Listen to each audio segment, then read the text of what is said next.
Boxing King Media in association with Boxer. Delighted to have with me Callum Simpson. Callum, how are we doing, mate? Yeah, I'm good, mate. I'm good. Another big fight weekend.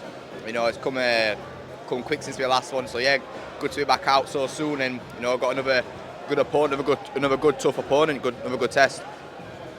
Before we get to Saturday night, I know you've been in camp with BETERBIEV a couple of times now, but when you're constantly getting that phone call to say, "Can you come back? Can you come back?" Do you almost have to look back and say, "Wow, I must be doing something right for them to give me a call"? Yeah, of course. As an elite world champion, they could literally ask any light heavyweight in the world to go and spar. They've got the funds for it, they pay well, so they could ask any light heavyweight, but they're asking me, a super middleweight, the weight below him.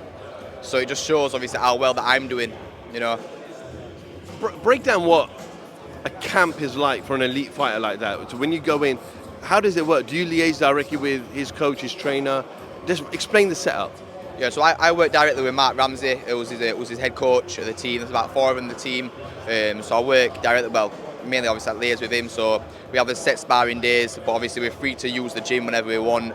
And yeah, so that's it really. Obviously I work out with John Scully, and we'll do a bit of training with them. They'll let us join in with the training, give us some tips and pointers ourselves. So yeah, it's a good experience, yeah.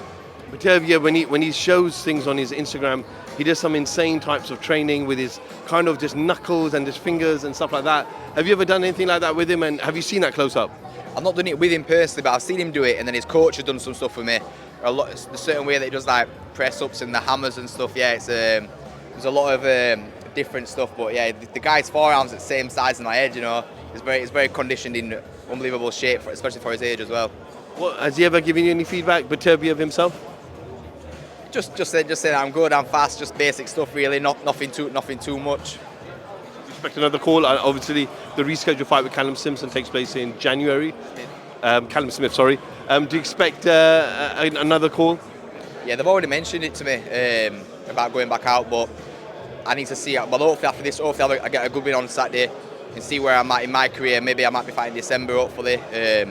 But yeah, it's Christmas, isn't it? So I was there for Christmas last time, but yeah, so I went out in last time I went in winter. This time I went in summer. Summer's much better, so it might be a bit difficult going back out in winter again.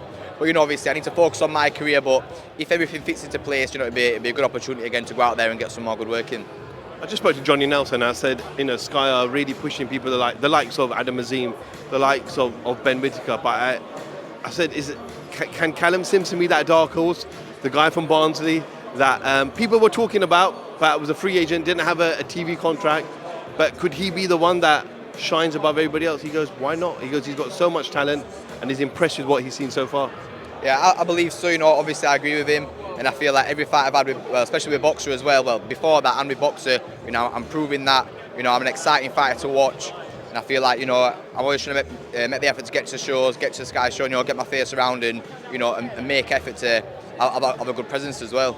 You feel like that aspect of it is very important now in boxing, where not just look well, fight well, but be able to talk. You have to have the whole package now. Yeah, of course. End of the day, it's a business as well. It's not just a sport; it's business as well, and you've got to be almost corporate sometimes. You've got to be. Luckily for me, I'm a sound kid. I'm a good lad, so it's like I don't have to pretend to be someone I'm not. Like a lot of people say, "Oh, how you come across the interviews is exactly how you are in person." So that's why I feel like I don't have to put an act. I don't have to be someone I'm not. I'm just myself, and that's good enough. So yeah, it's all right. WBA Continental title on the line this Saturday. A last-minute replacement. We all know about last-minute replacement. You can't take your eye off them. It's a Mexican. Mexicans have been very successful the last couple of years here in the UK. What can we expect on Saturday? I think it's going to be a tough fight on Saturday. I think I've seen him knock out like Stephen Butler. He fought Eric Bazinha in June. Was ranked top 5 in all the world governing bodies. Took him 10 rounds. Nearly stopped him in the 7th. So yeah, I'm expecting a good tough fight, but it's a fight that I need. Another good step up. I think Jermaine Brown was ranked 150th. Messier, I think is called, is ranked 80th. So because of that, we've been able to get it sanctioned for the WBA. So hopefully pick up my first international title this weekend. Over the last couple of years, many fighters have kind of retired, walked away from the sport. Tyson Fury, Joshua, the heavyweights haven't. I'm talking about the established ones. Don't have much time left. Maybe 2 years max. A couple of fights. There's a massive market at the moment to find out who is going to be that next superstar, that pay-per-view star that attracts people. Do you feel like you can fill that void over the next couple of years? Definitely, that's the plan. That's why I'm here. I don't want to just fight on small shows all the time. You know, I want to be on TV, and I want to be a superstar. You know, I want to be a household name in a few years, and I feel like I can 100% fill that void. Just finally, just want to go back to the weekend, Joyce Zhang. Not the fight itself, but the criticism that's come towards Joyce after the fight. You know, a lot of people think that, you know, when you take a couple of losses in boxing, that's the end of your career. What have you made of the criticism that's come out this week? Tony Bellew has said stuff as well about his punch resistance has gone and he's at British level at most at the moment. But when as fighters, when you hear criticism like that, what does that do to you? I don't know, you know, I've not really seen too much about that. I've seen the fight, well, just a highlight. Brother sent me on Snapchat, ruined the fight for me.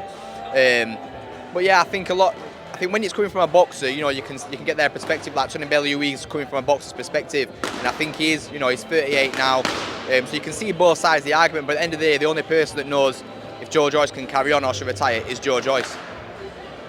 Okay, Callum, we look forward to a great night boxing. 48 hours away. We look forward to your media workout as well. And yeah, stay well, and we'll catch up with you after the show. Appreciate it. Thank you.